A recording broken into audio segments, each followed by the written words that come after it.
everybody, welcome back to my channel. It's Andrea, and today I have a combined January empties plus January low buy update. I know this is kind of like late in February to be doing January empties, but I am trying to stick to a certain schedule for all of my different videos, and this just happens to be the day that I have assigned for my empties videos for the month. So I have try to help me a little bit more. I've been writing down all of my empties in this notebook. One, so I can remember, like I have some little notes written down, and two, so I can see how many I've used per month and what the total is.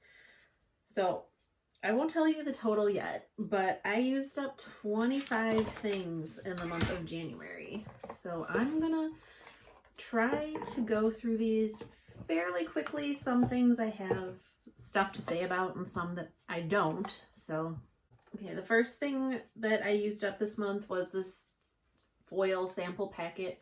This is a Body Shop Tea Tree 3-in-1 wash, scrub, and mask. I actually didn't mind it, but I used it as a mask and washed it off in the shower. I know usually with masks you'll get like some tingling. That one, the tingling was a little too intense. Like after it was rinsed off, my skin felt nice and it still had that like residual tingle, but the initial, like upon application, it felt like it burned just a little bit. So I don't know that that's something that I would rush out and buy. I didn't hate it, but it wasn't my favorite thing either. The next thing I have is this sample of this VDL Velvet Blur Primer. So it did make my skin feel very velvety, but I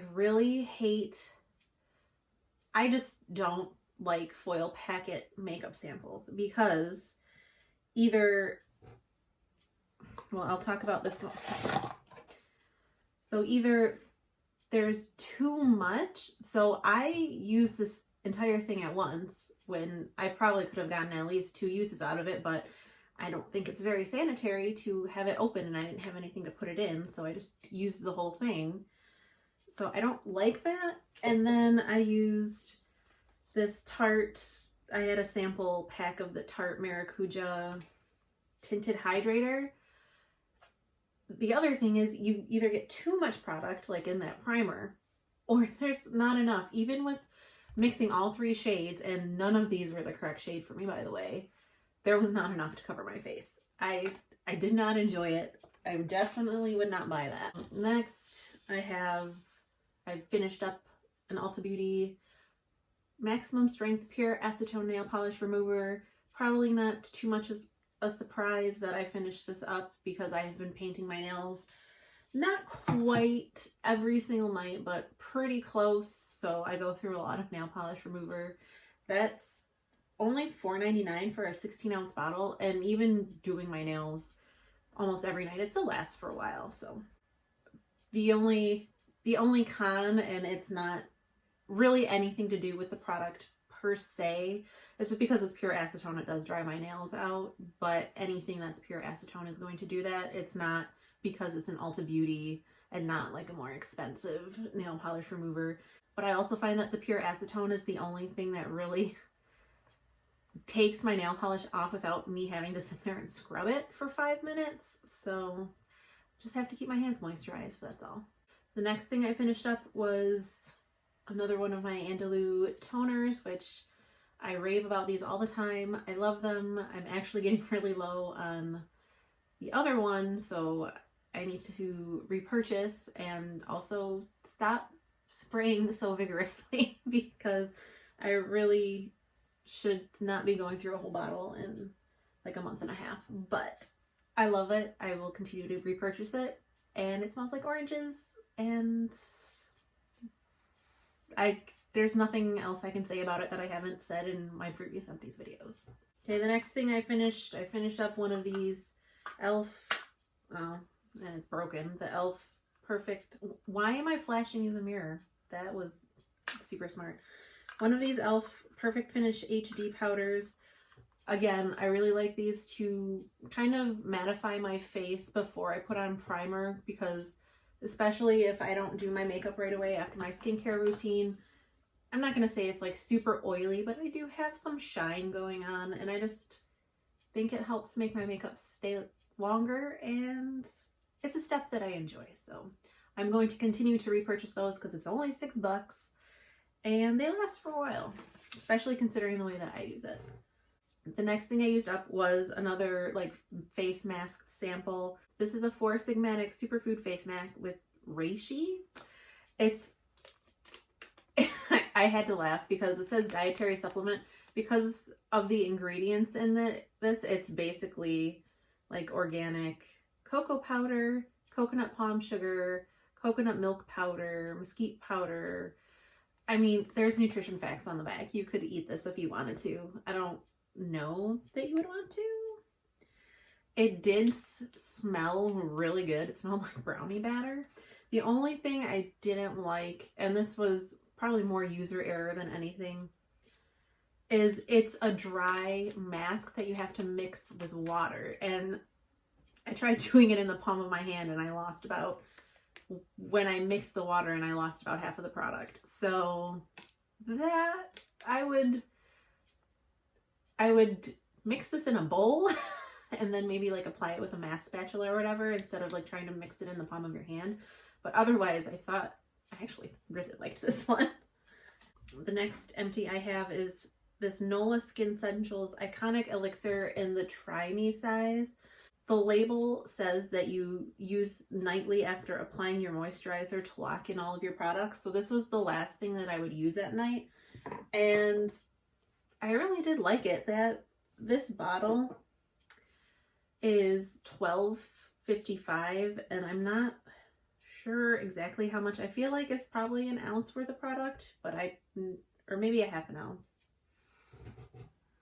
I don't know. There is a full size of this on the website, but considering that I would use maybe 3 drops a night, and it took me like 6 or 7 months to finish this up, I can't imagine buying the full size and using it up before it goes bad. So this is something that I would like to repurchase again. I have a lot of other serums and things from beauty boxes that I have to work through first, but I would definitely only buy a Try Me size. I don't think that I would be able to get through a full size before it started going bad. I have one of my Hask Shea Butter and Hibiscus Oil Anti-Frizz shampoos. I love the shampoo. It smells really good. It's only like $5.99 at Ulta, and it's shampoo and I like it, and it's cheap. So that's probably, that brand at least is what I'm going to continue to purchase for my cruelty-free shampoos, because I don't know, I feel so off today. Like, I don't know what to say. This video is going to be kind of weird. I'm sorry. And then I finished up one of these number 7 Radiant Results Revitalizing Micellar Cleansing Waters. I liked these because it was really hard for me to actually find a cruelty-free like cleansing micellar water, and I don't know if it's just they don't sell it at Ulta anymore, or this just isn't a thing anymore, but Ulta no longer carries this, so I have to find a different one, which is fine. It's fine. I'm sure I'll find something else. It's just annoying, but I did like it. But if it's no longer available, then it doesn't really matter what I think about it.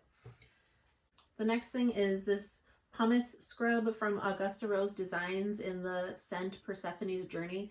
I've been getting an indie subscription box called, I think it's called Pandora's Box of Indie Obsessions, and this came in one of the boxes, and I mean, I'd assume there's supposed to be more than one use in here, but I only got one use out of it because I tend to go overboard probably with my scrubs and body washes too, but I like a good sud.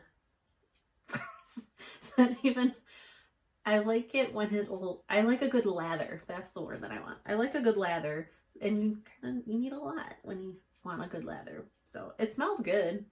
I don't need I don't need to be buying any type of shower gel or scrub or anything, so. And there's like always something from that brand in every box that I get, so I have some more sample size things to go along with my cabinet full of shower gels. The next thing is this sample size, the Cover FX Water Cloud Primer. I did not really like this, and I'm trying to, I think my friend here on YouTube, Tiffany Desiree, I think she talked about this one as well like a couple months ago, and she didn't like it either. For me, I felt like it just made my makeup look kind of cakey, and I just didn't, like, I used it up. It wasn't something that was so bad that I decluttered it or didn't want to finish it, but it wasn't my favorite. And I mean, I was using this and I went to my, what is it, like $8 e.l.f. putty primer, and it worked so much better. So I don't think this is a very good primer. This is just a little hand balm sample that I've had forever from this place from Chicago called Mojo Spa. And I must have gone in there with my sister at one point when she was living there, but it's been so long that I don't remember. But this is a really good hand balm. It's called the Midas Touch Healing Hand Balm. And it was a thicker, it was like a balm consistency. It wasn't like thin like a lotion. It was a lot thicker, and it really did make my hands feel nice, but there wasn't that much in it because it's just this little plastic sample pot, so that's gone.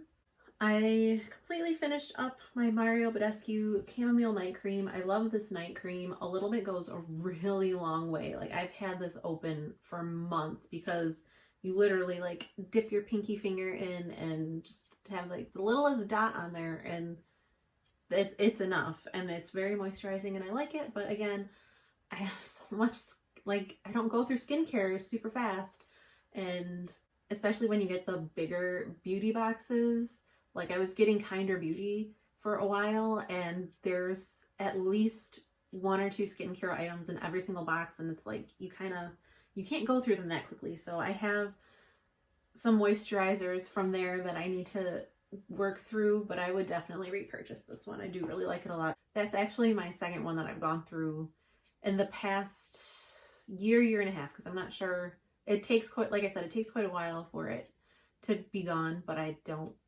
remember exactly how long. Super exciting. I finished a top coat, this Essie Good To Go. I don't know why the inside looks so gross. I finished this Essie Good To Go top coat, again, because I've been painting my nails so much, and I've had this forever. Essie, I believe, is not cruelty-free, so I'm happy.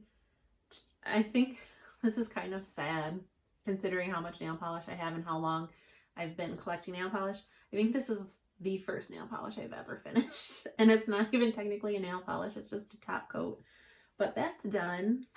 I had another face mask sample. This is the Sand and Sky Australian Pink Clay face mask, which I really did like this. I enjoyed it quite a bit. It did actually, this might be a little gross, I don't know.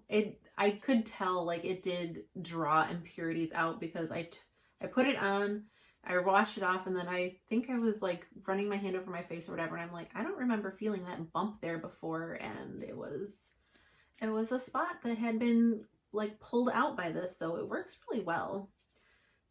But I think I looked up, okay, I do have a note here. I looked up the full size, and the full size of this is $40, and I'm like, for a face mask, that's a lot. It also, I have in my notes that it smells like maraschino cherries. It was a pleasant smell, actually. Where did it? Oh, I threw it out. Did I throw it out? What did I do with it?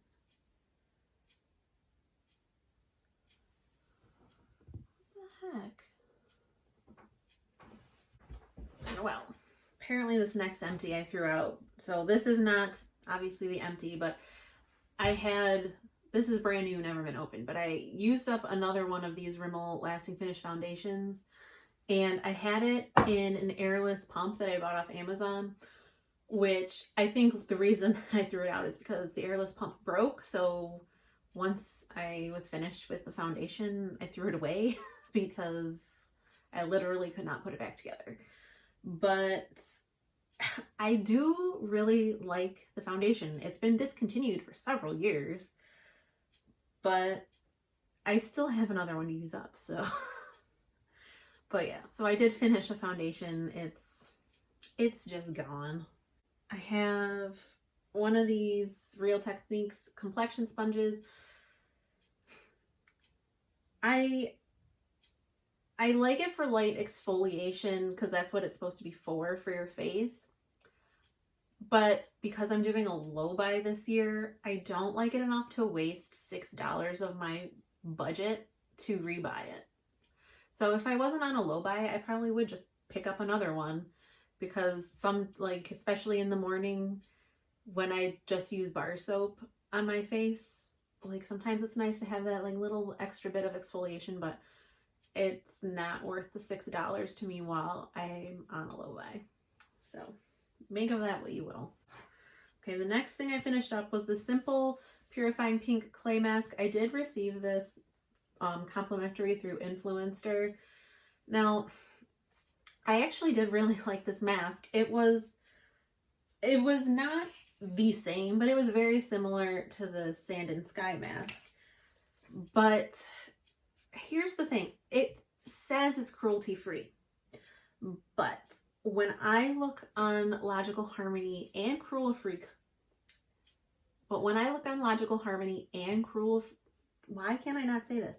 And cruelty-free kitty, this brand is not listed as cruelty-free. In fact, it's listed as under brands to avoid. I was talking about it with my sister, and her theory is that because the parent company is Unilever, she was like, well, Unilever's so bad that they probably, even if this is cruelty-free, they just don't want you to purchase from it. So I don't know. I mean, and you can't always take the cruelty-free symbol on the packaging as like 100% honest to God truth that they really are cruelty-free.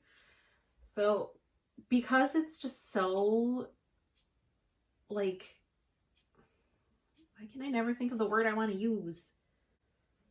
So because of that, I'm not going to repurchase this until I see it on the lists for Logical Harmony or Cruelty-Free Kitty. Ambiguous. That is the word that I've been trying to think of for like the last 2 minutes. Its status is very ambiguous, despite the fact that it's labeled as cruelty-free on the packaging.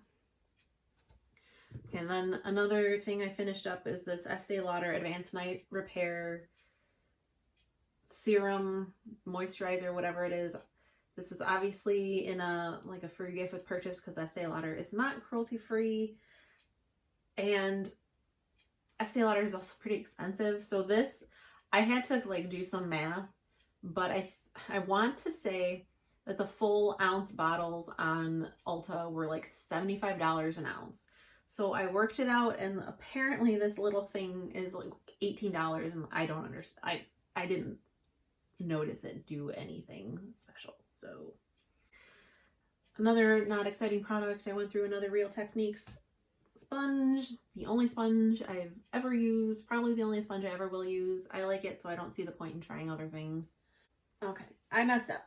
Earlier when I said I had emptied, I did empty this shea butter and hibiscus oil shampoo from Hask, but I was not paying attention to my notes, and what I was actually supposed to talk about was the Shea Moisture shampoo. So I finished up the Shea Moisture shampoo. This is coconut and hibiscus. This is $11.50 for 13 fluid ounces. And this is, I think, $5.99 for 12 fluid ounces. So this is way better value. The smells way better. And like, I wasn't super impressed with the Shea Moisture one. I like these Hask ones way better. Again, it's not something I hated, but it's not something that I loved, and I'm not going to repurchase. This is my last non-cruelty-free conditioner. This is the OGX Liquid Pearl Conditioner. I did not like this at all. Like, aside from the fact that it's not cruelty-free, so I wouldn't repurchase it anyway, this conditioner was so thin. It didn't feel like I was putting anything in my hair. I felt like I had to put so much on. It just felt like water in my hair. I did not enjoy it at all, and I'm glad that it's gone. I finished up a concealer. I have the e.l.f. Hydrating Camo Concealer in the shade Light Sand. I prefer this hydrating one much more than their 16-hour Camo Concealer. This shade, Light Sand, was a much better shade for me than the White Peach shade that I finished up in the other concealer. I think during the winter time it was still a little too, it was like maybe a half of a shade too dark.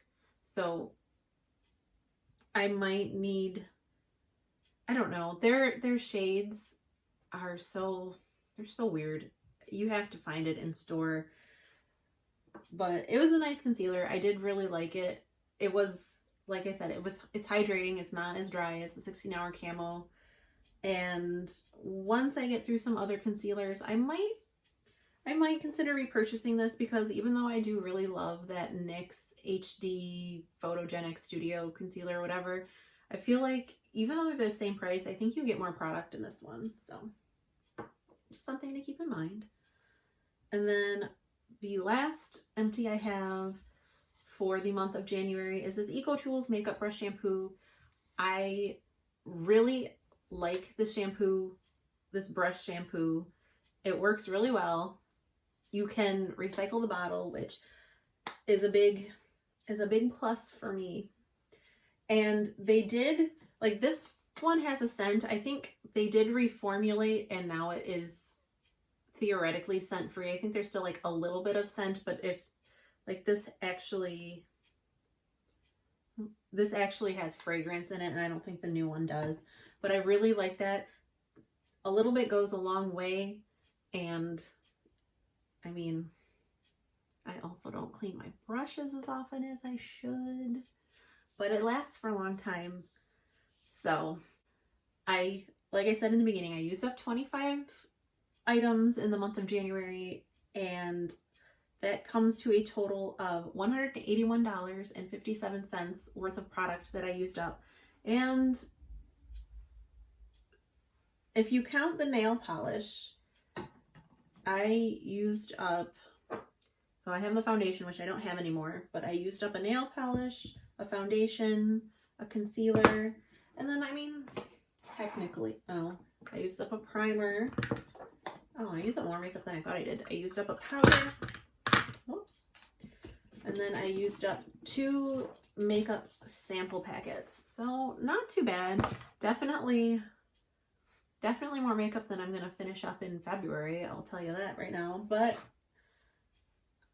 I'm happy with this amount of empties in my life for the month of January.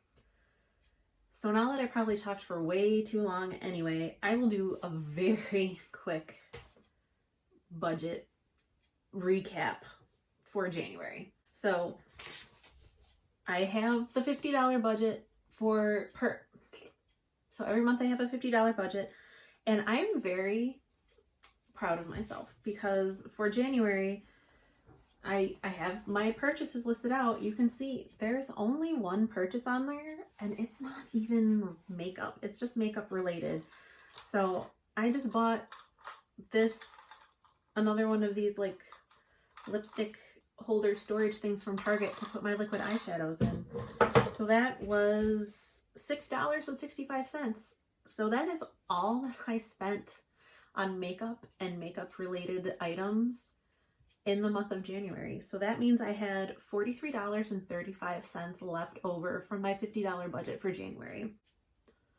I also went on the treadmill 16 times in January for a total of 46.67 miles. So I'm So almost halfway to the 100-mile goal where I can give myself a bonus $25. So with the rollover from January into February, I have $93.35 of my budget left. This is going up on the 18th. I'm filming this on the 17th. And so far, spoiler, I have not spent any of that. I'm going to have to, because I'm going to need a couple of replacements. And if I can get my grubby little paws on it, I am going to buy the Club Nebula palette from Kaleidos when it restocks tonight. Well, when it restocks later today, the day I'm filming this on the 17th. But other than that, I'm doing very well on my no-buy. Why do I keep calling it a no-buy? It's not a no-buy. But other than that, I'm doing really well on my low-buy. Okay, I have no idea what happened to the end of that video, but I'm really happy with the progress I'm making with my low-buy. The fact that I've been able to keep myself from purchasing things just for the fun of it or because I'm feeling stressed or have anxiety about something or whatever. So I'm doing really, really well. It's only been a month and a half, but you gotta start somewhere. That was my January empties. A very quick update on my low buy for the year, and I hope you all enjoyed. I hope you're staying safe and sane and healthy, and I'll talk to you in the next one. Bye.